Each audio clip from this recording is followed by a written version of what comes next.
এর জন্য আমাদের বুঝতে হবে টেকটনিক প্লেটের ধারণা।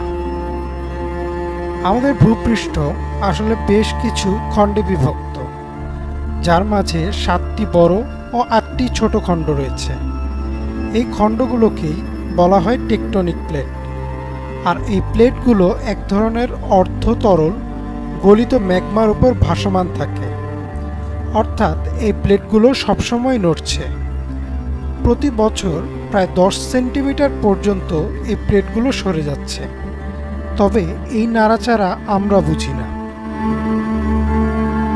টেকটনিক প্লেটগুলো নড়াচড়ার সময় একে অপরের পাশাপাশি থাকে এবং মাঝে মাঝে নিজেদের মাঝে সংঘর্ষ সৃষ্টি করে।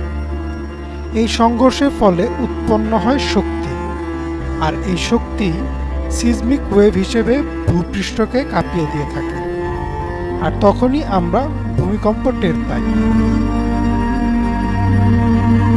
টেকটনিক প্লেট ছাড়াও আরও কিছু কারণে ভূমিকম্প হতে পারে, যেমন আগ্নেয়গিরির অগ্ন্যুৎপাত, মাটির নিচের খনিতে বিস্ফোরণ অথবা নিউক্লিয়ার অ্যাক্সিডেন্ট।